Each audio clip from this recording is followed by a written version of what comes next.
Hello friends, Umiya ફૂડમાં તમારું સ્વાગત છે। તો આજે આપણે શરીરને ઠંડક આપે અને એવી આપણે ચટાકેદાર કાચી કેરીમાંથી પાણીપુરીનું પાણી બનાવીશું। તો આ રીતે આપણે કાચી કેરી આવે છે એ મેં સોલી અને કટ કરી લીધી છે। તો કાચી કેરીમાંથી પાણીપુરીનું પાણી બનાવીએ તો એકદમ ચટાકેદાર અને એકદમ ઠંડક શરીરને આપે એવું હોય છે। તો ચાલો શરૂ કરીએ। પાણીપુરીનું આપણે પાણી બનાવવા માટે કાચી કેરી લીધી છે અડધી વાટકી, એ આપણે મિક્સર જારમાં એડ કરીશું। પહેલાં આપણે એક પેસ્ટ બનાવીશું અને એ માટે પેસ્ટ બનાવવા માટે કાચી કેરી લીધી છે, આદું લીધું છે, 1.5 ઇંચ જેટલો આદુનો ટુકડો છે, 3-4 લીલા મરચાં છે। તમારે તીખા જોઈતી હોય એ પ્રમાણે લીલા મરચાં લેવાના। હવે એમાં થોડા પુદીનાના પાન એડ કરીશું અને થોડા લીલા ધાણા એડ કરીશું। ફ્રેશ ધાણા લીધા છે એટલે એનાથી સરસ ફ્લેવર આવશે। હવે થોડું આપણે અંદર સંચળ એડ કરીશું અને હવે એમાં ઠંડુ પાણી એડ કરીશું। આપણે ઠંડુ પાણી કે તો બરફના ટુકડા એડ કરશો તો તમારી પેસ્ટનો કલર સરસ આવશે। હવે મેં અહીંયા ગોળ લીધો છે। કાચી કેરી અને ગોળનું કોમ્બિનેશન સરસ લાગે છે એટલે આપણે ગોળ એડ કરીશું। તમે ગોળની જગ્યાએ ખાંડ પણ એડ કરી શકો। હવે આપણે આ ઢાંકણ ઢાંકી અને આ ચટણીને પીસી લઈશું। તો આપણી સરસ પેસ્ટ તૈયાર થઈ ગઈ છે। તમે જોઈ શકો છો જેટલો સરસ ગ્રીન કલર આવી ગયો છે। આપણે કોઈ પણ કલર એડ નથી કર્યો તો પણ સરસ ગ્રીન કલર આવી ગયો છે। હવે આપણે એને ગાળી લઈશું। તમે આમ જ રાખશો તો બી ચાલશે, પણ આપણે ગાળી લઈશું થોડું। તો આ રીતે આપણે જેમાં પાણી બનાવવાનું હોય એ વાસણ લઈ એક ગરણી મૂકી અને આપણે ગાળી લઈશું।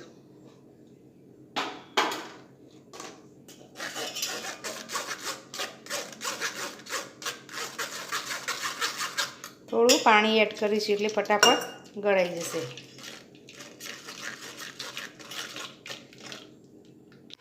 તો પેટ સરસ ગાળી લીધી છે મેં અને થોડું પાણી એડ કરીશું અને હજી આપણે બીજું પાણી એડ કરીશું। તમારે જે રીતનું પાણી જેટલું જોઈતું હોય એ પ્રમાણે પાણી એડ કરવાનું। મેં અહીંયા 1.5 લીટર જેટલું પાણી એડ કર્યું છે। હવે એમાં આપણે બીજા મસાલા કરીશું। તો આ એક મેં મસાલો તૈયાર કર્યો છે। સૂકા લાલ મરચાં 2 લીધા છે, 1 ચમચી ધાણા સૂકા અને 1 ચમચી જીરું એને શેકી લીધું છે અને પછી આ રીતે ક્રશ કરી લીધું છે। આનાથી આપણે પાણીની ફ્લેવર સરસ આવે છે। તો આપણે 1 થી 1.5 ચમચી જેટલો આ મસાલો એડ કરીશું। હવે જે આ પેકેટમાં આવે છે પાણીપુરીનો મસાલો 10 વાળું પેકેટ આવે છે તો એ મસાલો લીધો છે। આ રીતનું આપણું પાણી મસાલાનું પેકેટ આવે છે તો એ લીધો છે। આની જગ્યાએ તમે જલજીરા હોય તો એ પણ લઈ શકો। તો 1 ચમચી આ મસાલો લઈશું આપણે। હવે એમાં આપણે મીઠું એડ કરીશું। આપણે સંચળ તો એડ કર્યું છે થોડું પિસ્તા, એટલે આપણે સ્વાદ પ્રમાણે હવે મીઠું એડ કરીશું। થોડા લીલા ધાણા એડ કરીશું અને થોડી એમાં આપણે ડુંગળી એડ કરીશું। એનાથી સરસ ફ્લેવર આવે છે। ઝીણી કટ કરેલી સૂકી ડુંગળી એડ કરીશું। એ બધું સરસ મિક્સ કરી લઈશું। એકદમ ચટાકેદાર આ પાણી તૈયાર થાય છે। તો આપણું આ પાણીપુરીનું પાણી તૈયાર થઈ ગયું છે। હવે આને આપણે ઠંડુ થવા માટે ફ્રીજમાં મૂકી દઈશું। હવે આપણે અંદરનો સ્ટફિંગનો મસાલો આવે છે એ તૈયાર કરીશું। તો એ માટે મેં અહીંયા 8 થી 10 બટાકા નાના હતા એટલે મેં 8 થી 10 લીધા છે। 10 બટાકા જેવા લીધા છે, એને બોઇલ કરીને મેશ કરી લીધા છે અને સાથે 1 વાટકી ચણાને બાફી લીધા છે। તો ચાલો આપણે મસાલો બનાવી લઈએ। તો મસાલો બનાવવા મેં એક કઢાઈમાં 1 ચમચી જેટલું તેલ લીધું છે। તમે આ રીતે બનાવશો તો આપણું હળદરને સરસ મિક્સ થઈ જશે। તેલ ગરમ થાય એટલે એમાં હળદર એડ કરીશું। હવે એમાં મેં 1 વાટકી ચણા લીધા છે એ આપણે એડ કરી દઈશું। હવે બાફેલા બટાકા પણ એડ કરી દઈશું આપણે।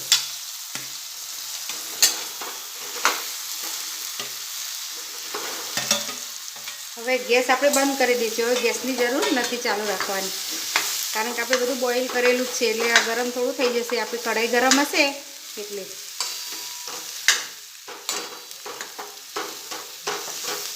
હવે પહેલાં મસાલા કરીશું, પછી આપણે મિક્સ કરીશું. તો જે પેલો મસાલો બનાવેલો હતો લાલ મરચાં ધાણા અને જીરાનો, એ આપણે 1 ચમચી છે એ એડ કરી દઈશું. 1 ચમચી પાણીપુરીનો મસાલો એડ કરીશું. સાથે 1 ચમચી આપણે ધાણા જીરું એડ કરીશું. અને તીખા જોઈતી હોય એ પ્રમાણે લાલ મરચું, અહીંયા મેં અડધી ચમચી જેટલું લાલ મરચું પાવડર લીધું છે એ એડ કરીશું. સ્વાદ પ્રમાણે આપણે મીઠું એડ કરી દઈશું.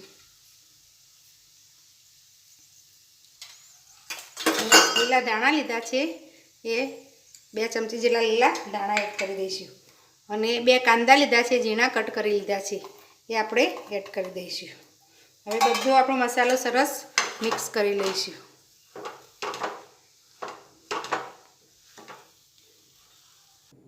આપણો મસાલો સરસ તૈયાર થઈ ગયો છે. દેખાવ જ જોઈને જ ખાવાનું મન થઈ જાય એવો આપણો મસાલો તૈયાર થઈ ગયો છે. તો હવે આપણે પાણીપુરીને સર્વ કરીએ. તો સર્વ કરવા મેં આ રીતે ગ્લાસમાં પાણી લઈ લીધું છે. હવે આ પૂરીને આ રીતે આપણે અંદરથી થોડી ભાજી લઈશું. હવે એમાં આપણે સ્ટફિંગ ભરીશું.